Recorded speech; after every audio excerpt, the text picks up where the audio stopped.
In this video, I'll be showing you step-by-step guide on how to apply for permanent residence in Canada through the Express Entry system in 2024. So sit back and relax.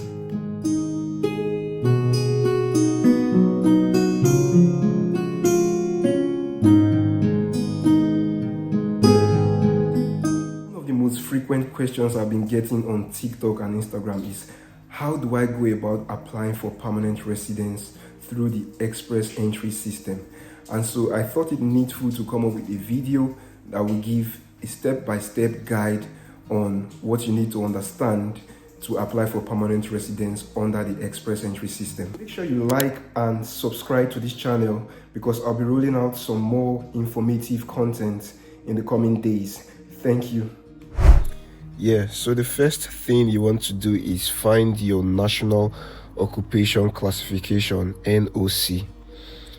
So this NOC system is used to identify and categorize jobs or occupations based on the training, education, experience, and responsibilities they require. So in summary, it's just to identify where you have your work experience, what occupation, what profession. So now there are tier categories for every occupation, and this ranges from tier 0 to tier 5, and each tier has an occupation type, and these are some relevant examples of each. So while trying to find your job title, code, and tier, because you need this to create an Express Entry profile, you can easily do this by scrolling down to this place where you have a search icon, filter items. You click on it and you can do a quick search of your occupation. Let's assume you are a customer service representative.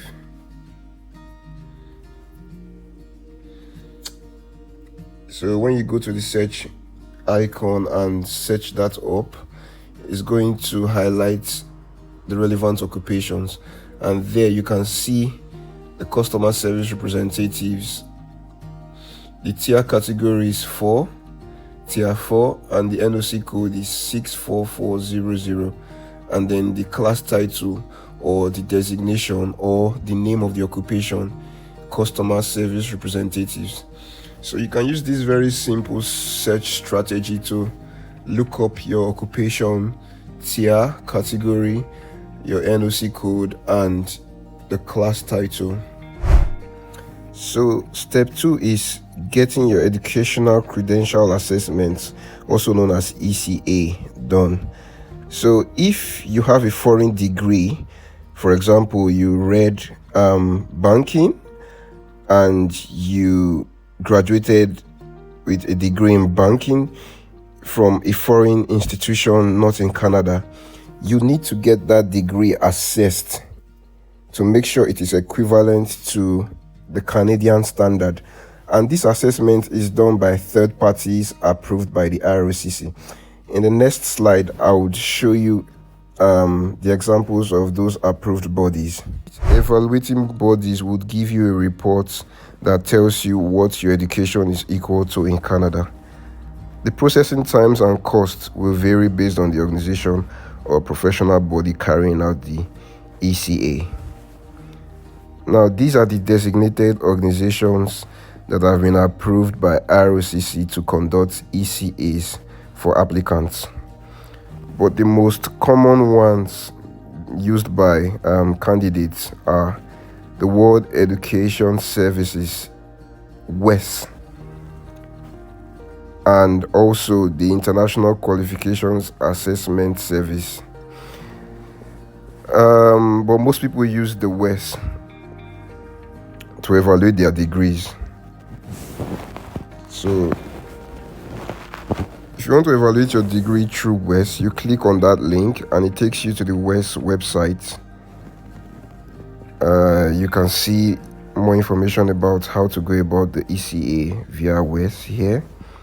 So basically you want to apply for WES ECA, and then since you are trying to open an express entry profile, you will go through the ECA application for IRCC. You start an application.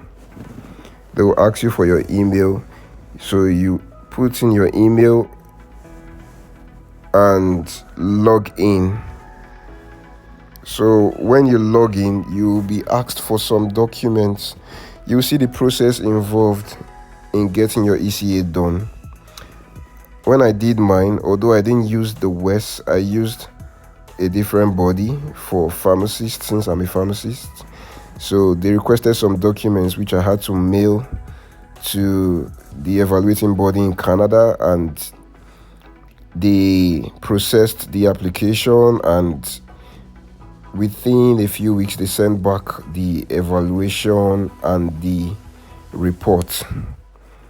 So I'm pretty sure the process is very similar when using the WES to evaluate your degree.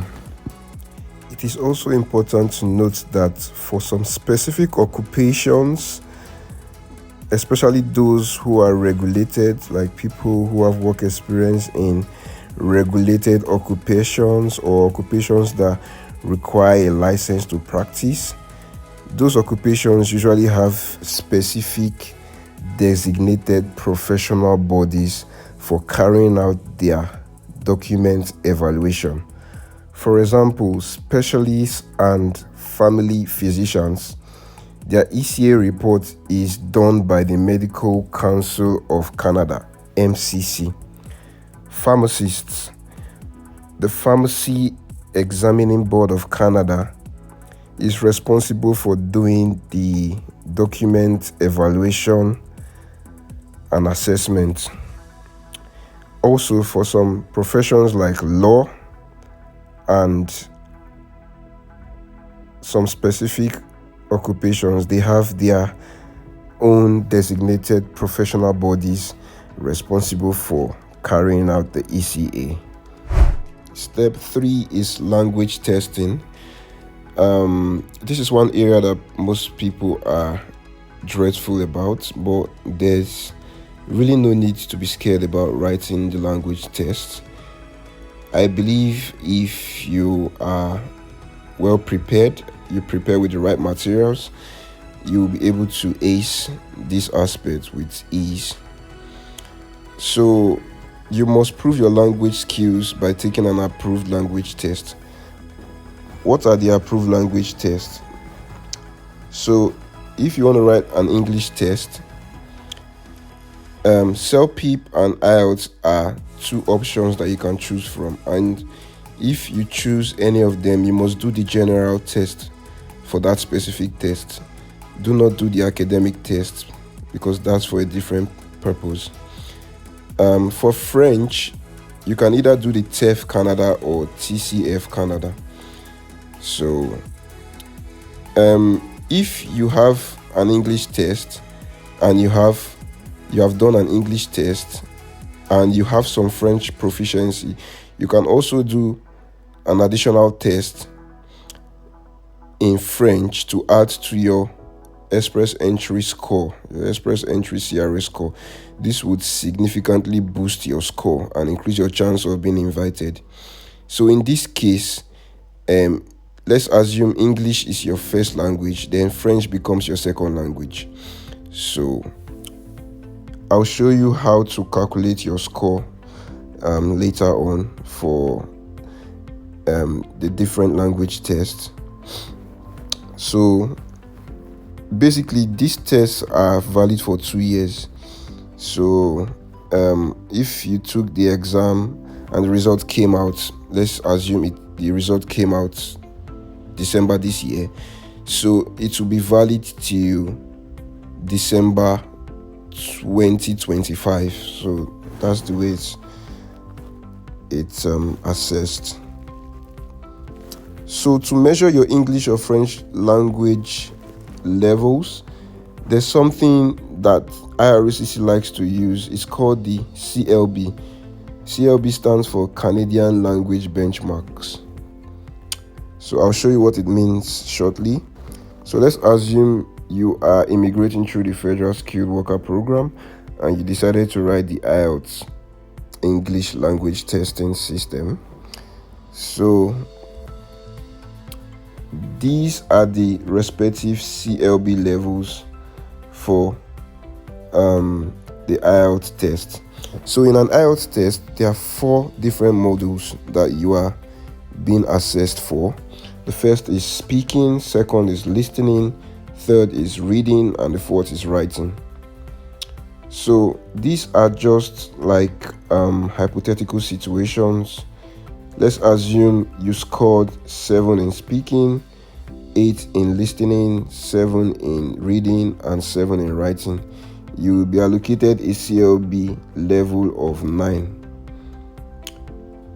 That score would fetch you about 20 something points. I'm not really sure now, but it's less than 24 points, which is the maximum you can get.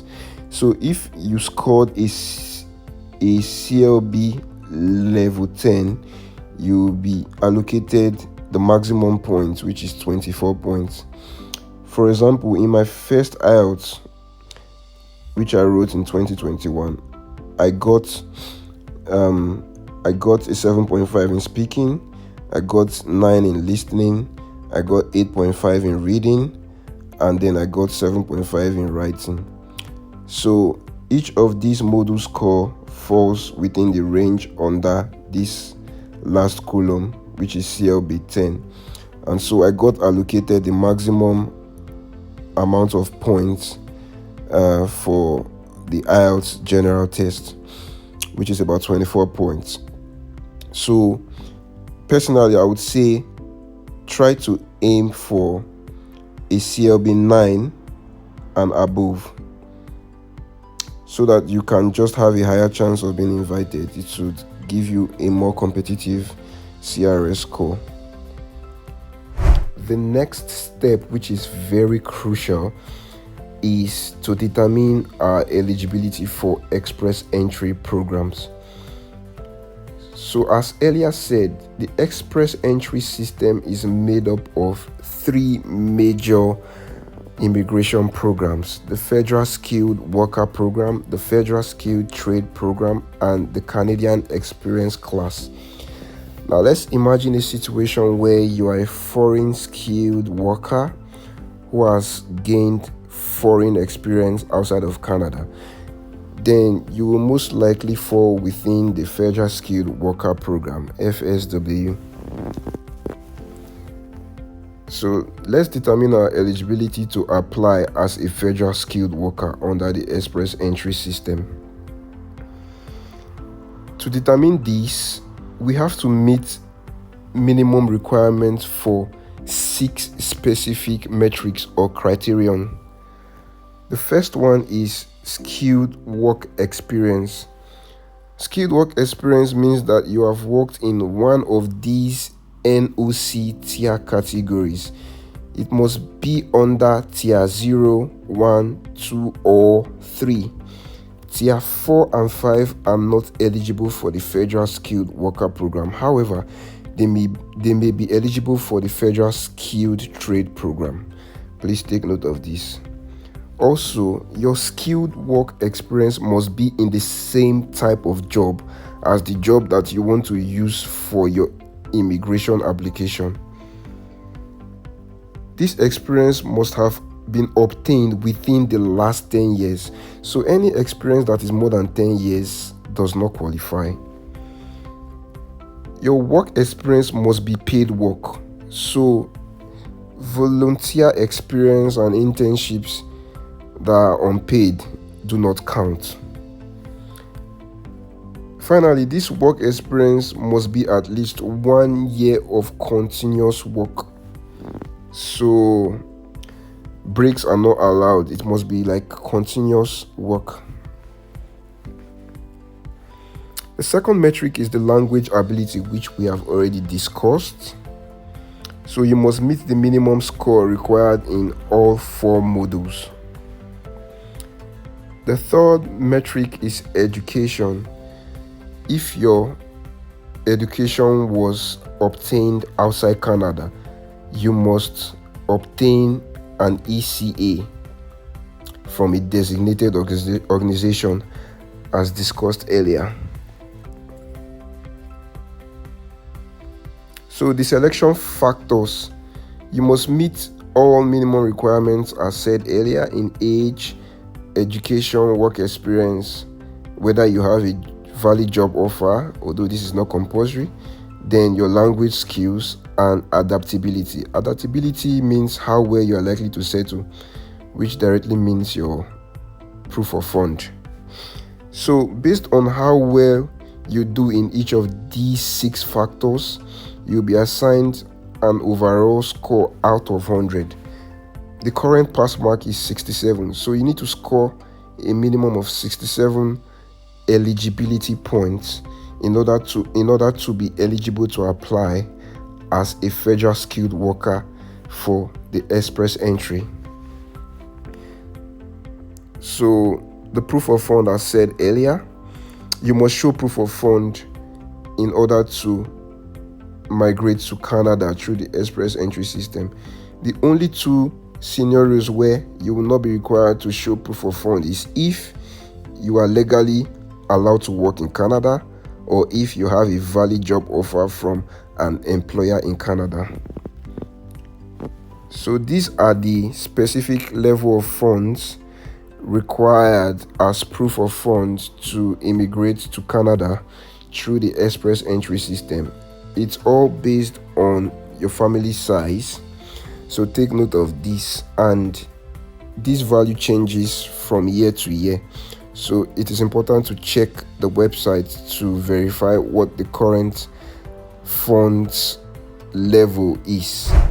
So in this next step, we want to calculate our CRS scores based on the answers to some specific questions. So IRCC has this online tool which serves as a general guidance and reference purpose for applicants to calculate their hypothetical or tentative CRS score. So this online tool will help you to calculate your comprehensive ranking system score based on answers you provide to specific questions.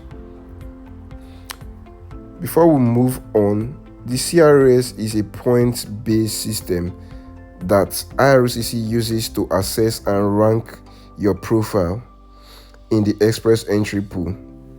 The general rule of thumb is that the higher your CRS score, the higher your chance of being invited to apply for permanent residence.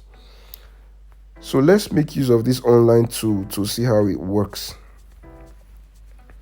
The first question is, what is your marital status? So let's imagine that we are never married and single.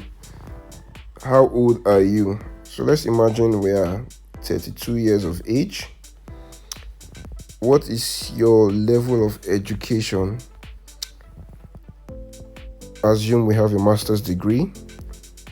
Have you earned a Canadian degree, diploma, or certificate? No.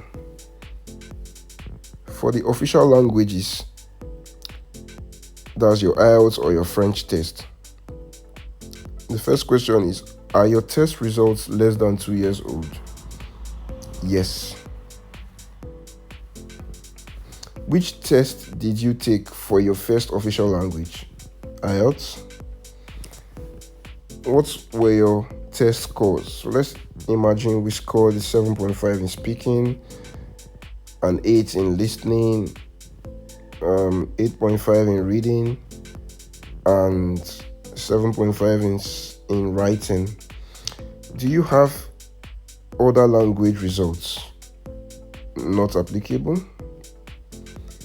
Now, down to your work experience. In the last 10 years, how many years of skilled work experience in Canada do you have?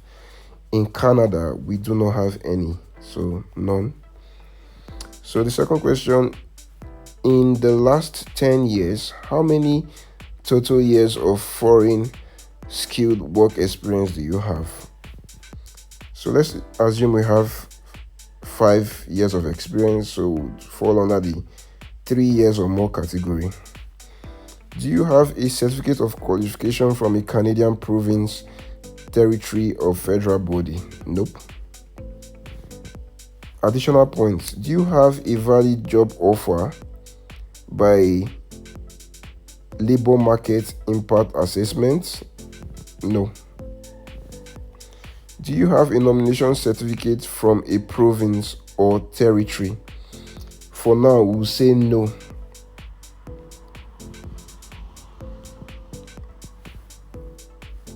Now, do you or your spouse or common law partner have at least one brother or sister living in Canada who is a citizen or permanent resident? No. Now, click on Calculate Score. So based on our answers to these specific questions, the online tool has been able to calculate a CRS score for us. So under the human capital factor, we scored 362. Under the spouse factors, we scored 0 because we said we're single and not married. Under the skills transferability factors, which takes into account your language proficiency, certificate of qualification, we scored a total of 100 here. Under the additional points, we scored 0 because we didn't have a nomination or a job offer, neither did we have sibling in Canada, French skills, or studied in Canada. So based on this, our comprehensive ranking score, our CRS score, is 462. So having done your ECA, language tests, and determined if you are eligible to apply for any of the express entry programs, the next and important step is to submit an express entry profile online. In other words, we need to create an express entry profile. To do this, you need to click on create or sign into your account. And then since we are creating from start, you need to click on register for an account. We are concerned with option 1, ignore option 2. So you need to click on register with a GC key, username and password. So it takes you to this page where you would need to sign up. Please don't click on sign in because you've not created an account before. So you click on sign up, accept the terms and conditions. So here you need to create a username. So let's just go with something random. Explore with Festus.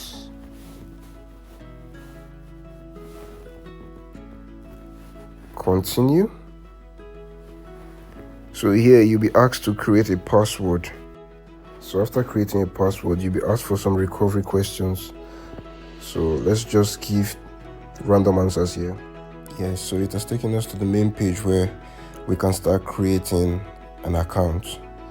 So given names, we just put something random. James, and then middle name Jerry, and then the last name Smith. Right. So this is our express entry account. So the next stage is to start an application. So we click on apply to come to Canada, and then it says please enter your personal reference code to begin with.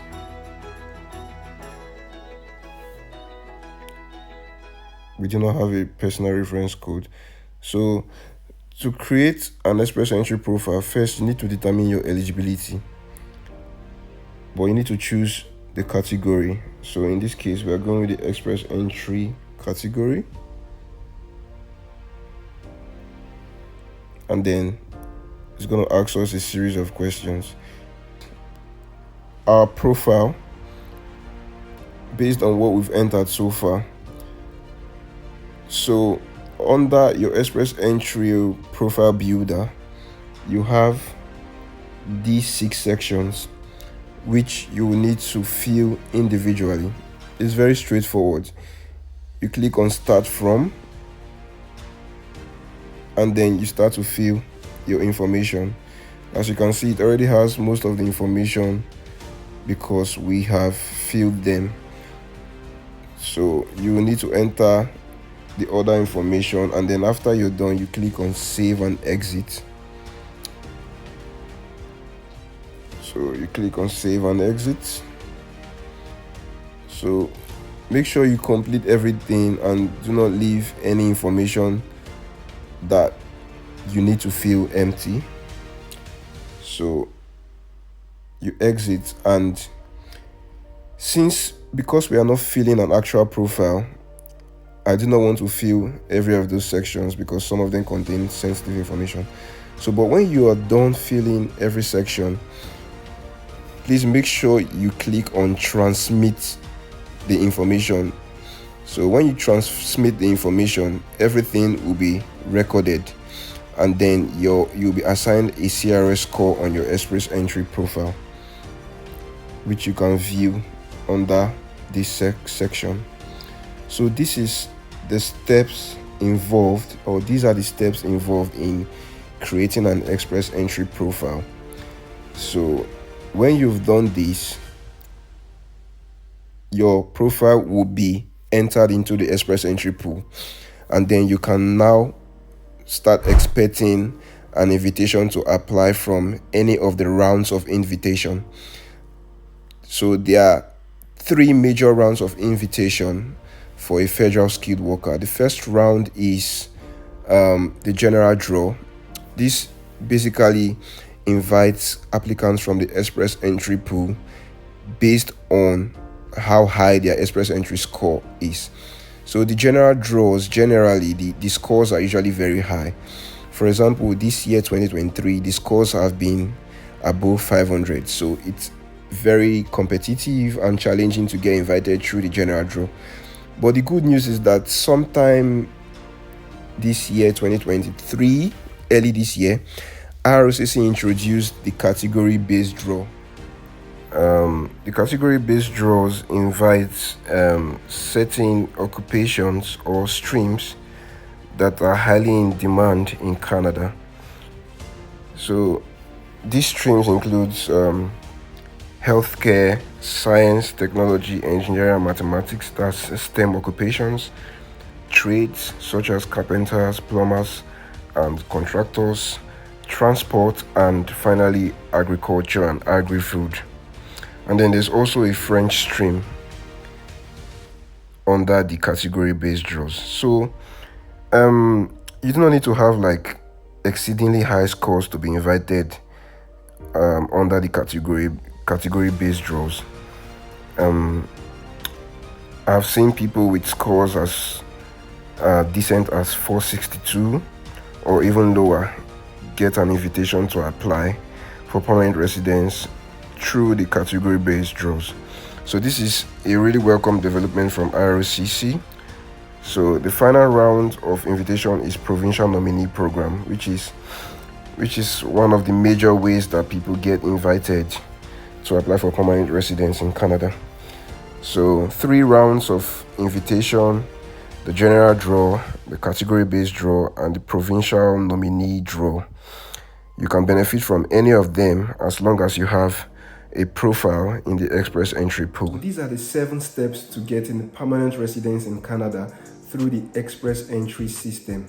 The links to each of these steps are embedded in the description of this video, so you can always refer to them later. Watching this video up to this point, then I have to say a very big thank you to you, because this video is unusually long, but it needed to be done to cover all the information you need to become a permanent resident in Canada through the Express Entry system.